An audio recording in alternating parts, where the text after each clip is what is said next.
Luigi, paano ako makakapag-yes sa'yo kung alam natin dalawa na si Justin pa rin ang mahal ko?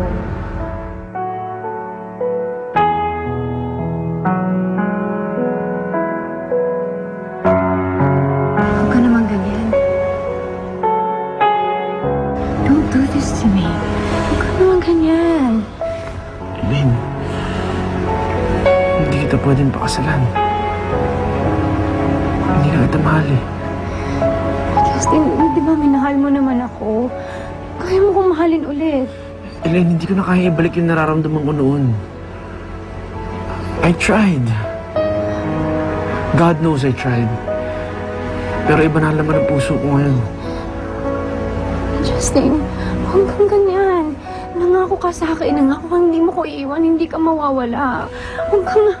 Elaine, I'm still here for you. I can still be here for you as your friend. Pero siguro ang ganda na lang.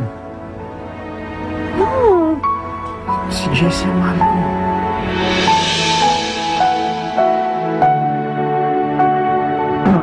Sir, may bisita po kayo.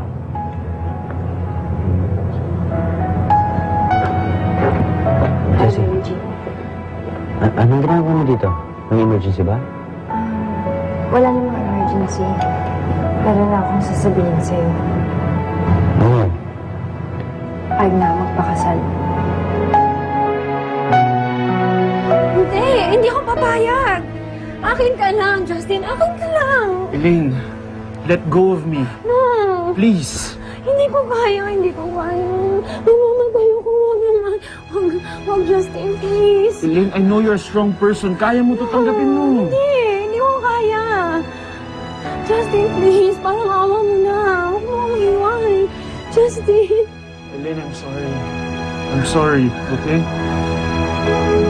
I have to follow my heart. Yes! Elaine! Justin? Ano nangyari?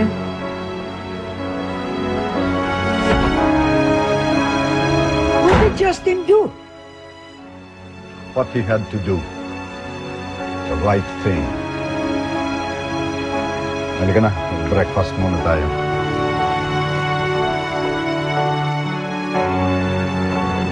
Tama ba yung narinig ko? Pumapayag ka ng postal sa akin?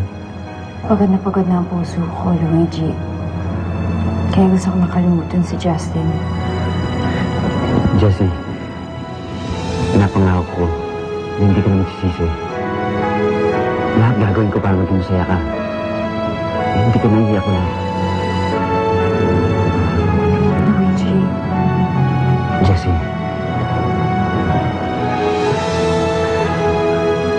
Lagi ko itong dala. Dahil umaasa ako na darating tong oras na to. Napapagod ng Diyos. Nagbigyan niya ako. I haven't stopped for